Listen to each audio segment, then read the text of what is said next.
Hey, and welcome back to the Growing Pains podcast, where business owners come to plan maternity leave.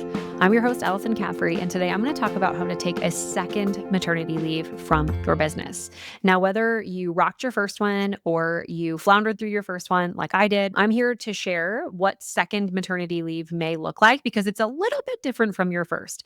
Now, I want to just say for my second, third, fifth time moms, you are already a mom. You've already got the demands and the things that are happening behind the scenes for your time, for your energy, for your home. And it can make planning for a second leave a little bit more challenging because you don't have, and I remember taking so many like nice long walks with my first pregnancy. And I remember my husband was so wonderful and Steve would make me like these really nutritious smoothies. And I felt like, I was just on top of all the things. And, sometimes in your second leave, you can actually feel so much more maxed. I remember because my kids were so close together, I felt like I didn't have the same pregnancy with my second as I did with my first. My first, everything was really, really textbook. I was really focused on my health. In my second pregnancy, I was moving. I was doing a lot of the, behind the scenes work to set up my business systems, like I've shared several times on this podcast and in our programs and bond and all those types of things. And generally speaking, I felt like I just had a different pregnancy with the first and the second. And nothing was wrong, like health wise. It was just, I had so much more, on my plate. I had so much more built into my life already. Frank was very young when we found out that we were pregnant with Jack.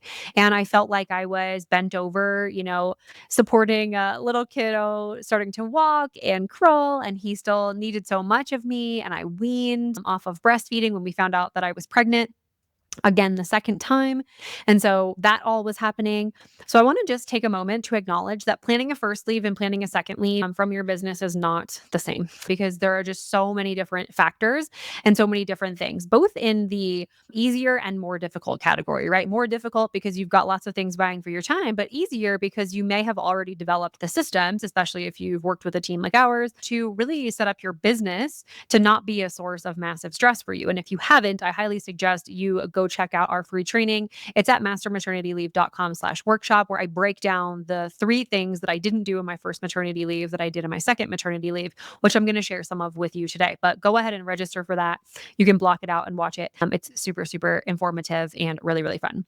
What I want to share here is a couple of things. So what I want to talk about are the differences in some of your planning, securing financial support, insurance, that type of thing. If you haven't done that already, getting really, really clear on what you need personally, because again, because you have so many more things vying for your attention, it just really does become sort of a game of Tetris of making sure that the right things get your attention at the right time.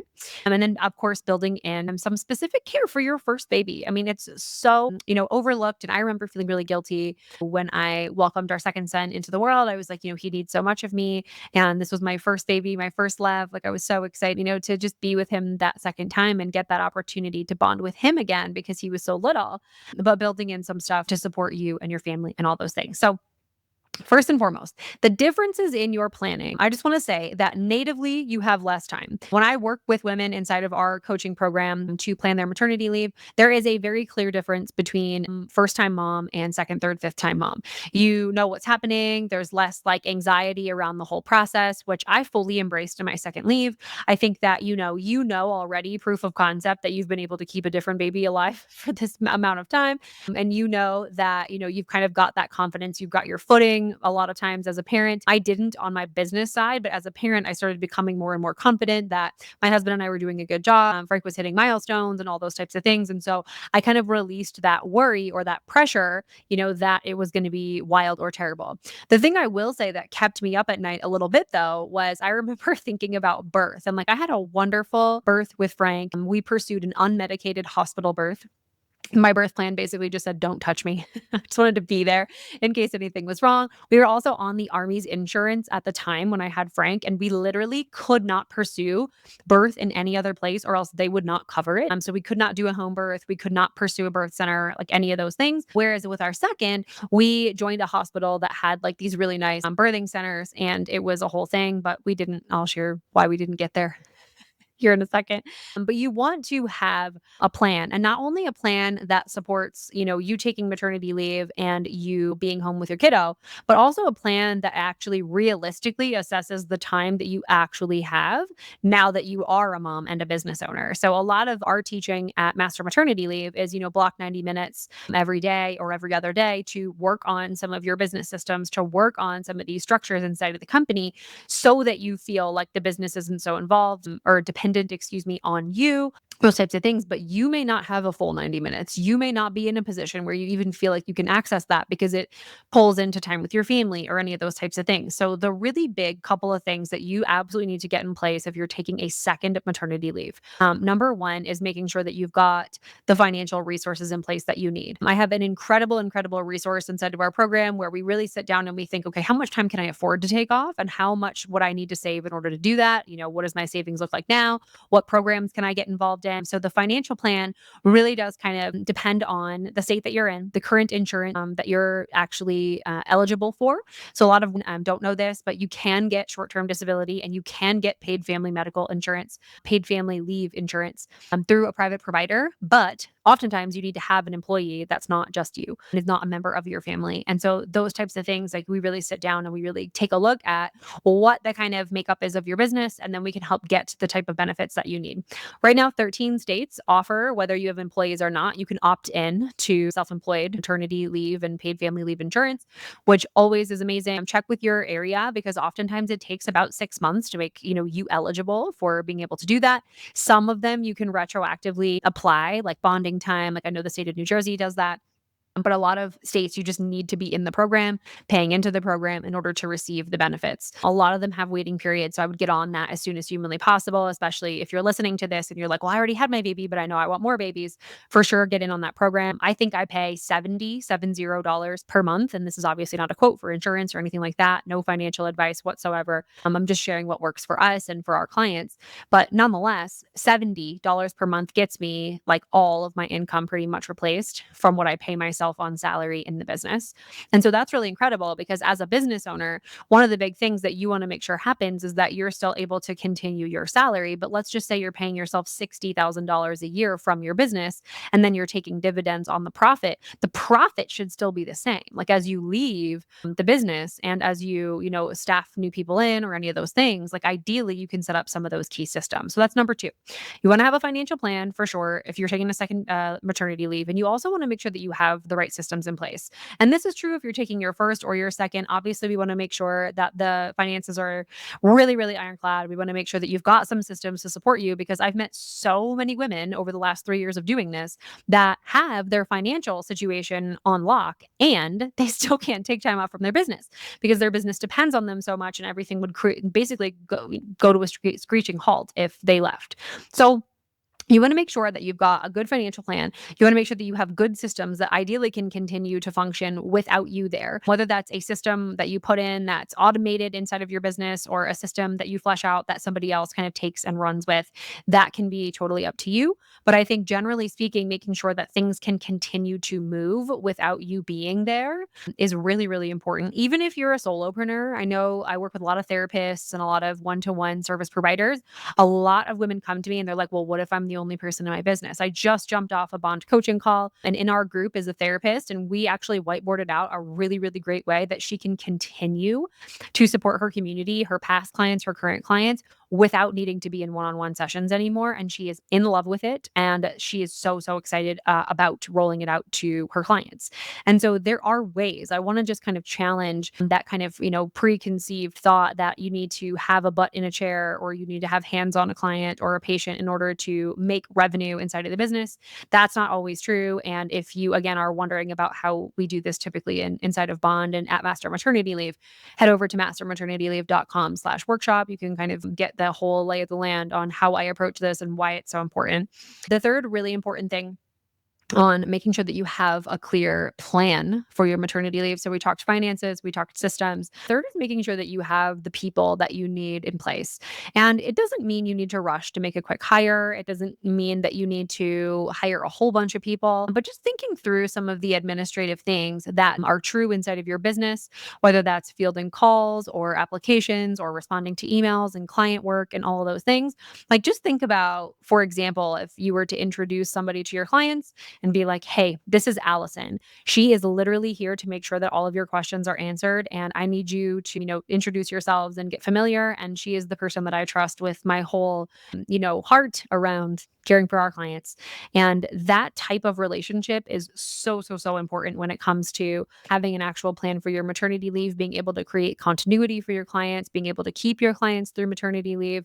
Those types of things are going to be massively, massively important for you as you start to structure this and make sure that you really understand that taking some more like time off, like truly away from the business to be with your family is important now, because not only do you have a newborn at home, but then you've got other children at home that also may need some attention, which we'll talk about here in a second.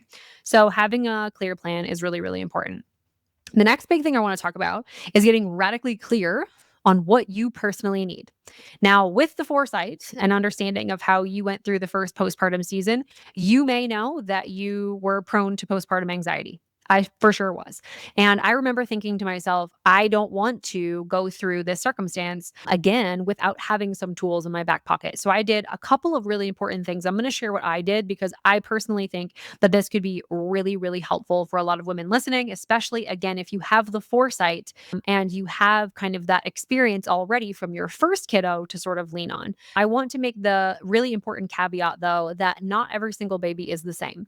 So you may feel or may have felt really great in your first pregnancy. I don't want you to optimize for feeling great in your second. There are other sets of circumstances. You have other responsibilities. You've got your other kiddo at home or your other kiddos at home. So every single baby is different and you're going to want potentially different things. But I would say don't optimize for an amazing, amazing experience. If you did have one with your first, that is incredible. I would still put some measures in place to make sure that you are held through the fourth trimester and the postpartum experience, especially if you're having trouble completely disconnecting from the business, which is true for a lot of self-employed women. They feel like they can pare back a little bit, but they can't actually take the full time off. So getting radically clear on what you personally need looks like. For me, I remember when I was writing a list. So I think writing a list is really, really important here. Write a list of the non-negotiables that you have for your day. So just day to day. I mean, newborn life, it's hour by hour. Like you just need to kind of take it as it comes. And you know this because you're already a mother and you are expecting your second one. And I think this is important to note because getting radically clear on what you personally need really entails you making those lists of non-negotiables that for sure you want to advocate for yourself, whether that's to your spouse, to your home team that you currently have, to your family, to your friends, whatever that looks like for you. So for me, I absolutely wanted to make sure that I took a shower first thing in the morning. So this was before I healed, before doc cleared me to continue to work out and all those things.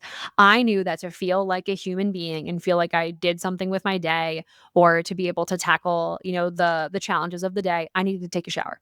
I for sure knew that that's absolutely what I needed. And I advocated for that. I said to my husband, Steve, I was like, hey, listen, it'd be really great if you worked out first thing in the morning and then I could feed the baby. And then once you are done and the baby's fed, you can take the baby or I can put the baby down for a nap and you can just kind of be on call to, respond if he wakes up. And I'm going to go get myself together.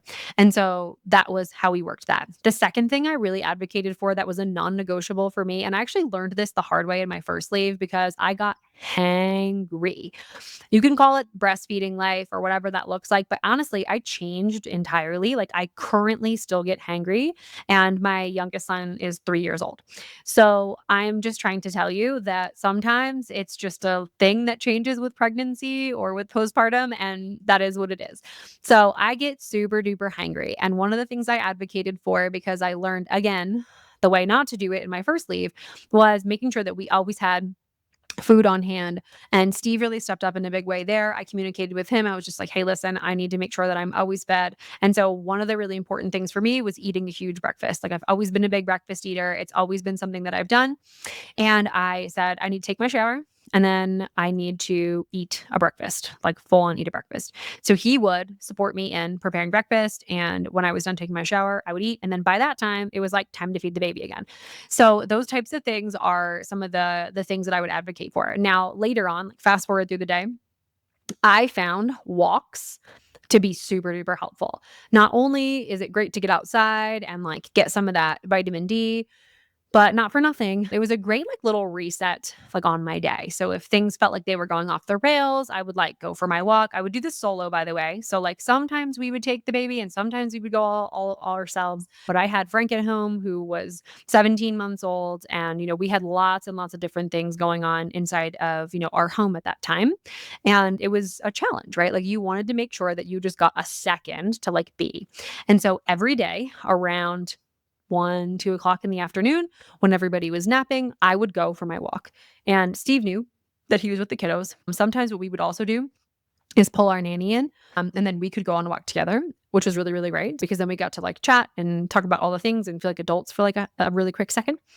And that was super helpful for me. So getting really, really clear on what you need. The second thing that I really, really loved doing was I had my list of stuff that I absolutely needed and I advocated. I was supported by Steve and then our nanny that was at the home at that time. And the second thing that was really, really important to me was making sure that I absolutely and fully was just present with myself and some of the things that I knew were challenging for me. So, like up in my brain. So, I wrote out little letters to myself when I was pregnant.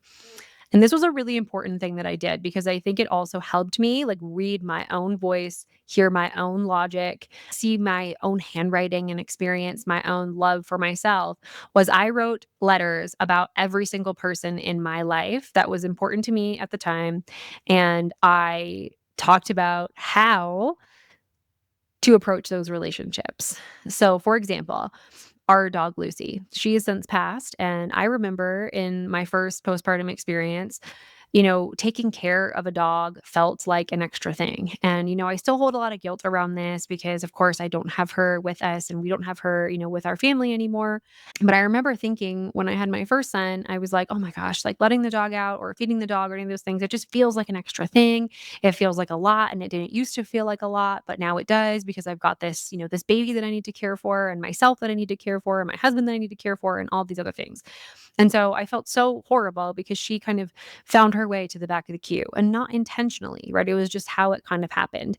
And I remember writing myself a letter about Lucy. And honestly, to this day, it still kind of brings a little bit of emotion up for me because I literally just wrote, like, she's here to give you love. She's here to support you, and she just wants eye contact. Like, remember to just look at her in the eyes. And I remember she loved eye contact. Like, my gosh, she would just get so excited. And like those little tiny things, those little tiny reminders made a huge difference for me when I was postpartum. And I remember thinking, thank God I wrote these letters to myself because I had, again, the experience and the foresight to just remember what that was like and how the feelings were. And I had the gift of doing it like really, really close together. And so I felt like iterating was easier for a lot of things. And it was also harder in a lot of ways too. But getting radically clear on what you need and then also being able to support yourself in those moments or in those relationships where things are going to get hard, where you may revert back to some of those thoughts or those feelings, especially if you suffered through postpartum depression or postpartum anxiety. This is a perfect opportunity to start to get a care team in place. I sought out therapy about 6 months postpartum with Frank because I was having intense postpartum anxiety. I was just stressed about everything, and it was really, really overwhelming to me. I've never really been an anxious person, but when I pursued care, I remember thinking when I got pregnant with Jack, I was like, you know what? I really need to make sure that I've got somebody in place to support me through this season. And I did. I scheduled therapy sessions and things like that proactively so that I could check in 1 week, 2 week, month one, all those types of things. So if you do see a therapist or you haven't, done that in the past, or you did maybe postpartum, but then you've kind of let it lapse, I would get that set up for yourself ahead of time. All right. Third and final big thing is building in specific time and care for your first baby. So, baby number one. We had a couple of things happening here. I remember feeling intense guilt around the experience of bringing another baby home. I was really trying to make sure that Frank felt loved and excited and just included, right, in this whole new experience because I remembered, he needed a lot of me. He needed a lot of, my body, my time, my energy, and all those things. And I was absolutely exhausted. So it was something that I made sure that I was really intentional about because I wanted to make sure that Frank, he was still very young. He was 17 months. We couldn't quite communicate with him yet. He couldn't quite rationalize with a lot of things. So we wanted to make sure that he felt special. So a couple of things that I personally did that made the difference for me. So first and foremost, I created specific times of the day where it was just mommy and Frank time. So it doesn't have to be long. It can be a half of an hour. It can be 15 minutes, just to make sure that you are communicating either verbally or non-verbally to your first child that they are the priority for this time. Because a lot of the rest of the day can feel like the baby is the priority, especially because the baby can be crying, the baby can be nursing, the baby can be doing all the things, right? Second thing I did was I actually used specific language between the two boys that I felt was helpful. And I still do this actually to this day because Frank is my type A, very loud, very opinionated little boy. And Jack, my second son, he's a little bit quieter and he doesn't as readily share his opinion. And so what I did when my youngest son was an infant is I would say, hold on, baby, it's Frank's turn. Or hold on, Jack, when Frank is done or when I'm done with Frank, I'll come over and help you. And even though Jack is an infant, days old, right? He doesn't understand. Frank hears that. He understands that there are times where his brother's priority and there are times where he is priority. And so I do that to this day. I think it was a really incredible habit to have formed because, I'm one person, I can snuggle them both when we're watching a movie or reading a book or whatever, but a lot of times if they need specific care, like I need the other one to understand that like I'm his mommy too. And, we're coming, like I'm coming to help you. And of course dad can sub in and support there and do all the things, but just kind of laying that out. So specific times that you're with them in language that's like, hold on, I'm going to be with you in a second. I think it's really powerful to kind of use that sort of language.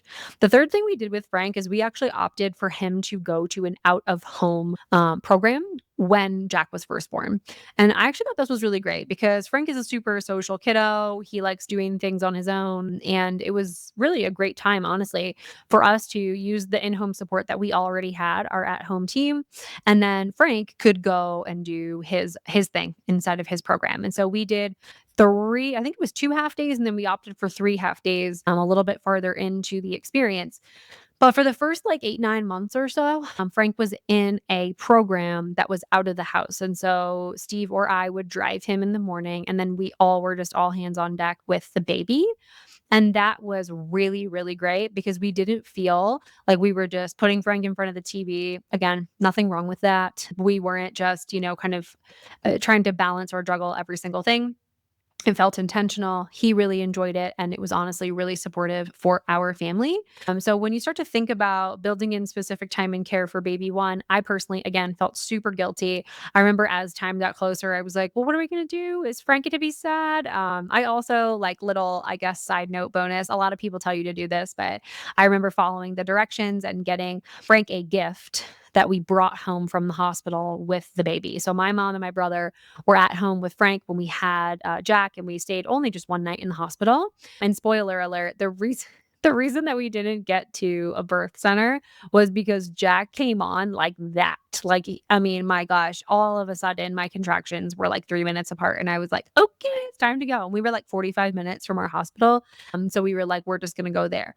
So anyway, that's why we didn't make it to the birth center. We had a wonderful unmedicated hospital birth, but I honestly almost had him like in the first room that they like in process you in. And the nurse after I'd had him was like, I thought you were gonna have this baby in the hallway. And I was like, oh goodness gracious. But anyway, so we brought a present home and was like, hey, this is your baby brother, Jack. He met him in the hospital. Frank met Jack in the hospital. But, when we came home, we were like, hey, it's your baby brother. And he's going to sleep in this room. And he brought you this. And it was a really cool experience. And Frank felt really special that his, brother had thought of this gift for him. And it was so, so great. So secondly, make sure you have a plan, financial systems and team. Really, really important that you've got the support inside of your business that you need.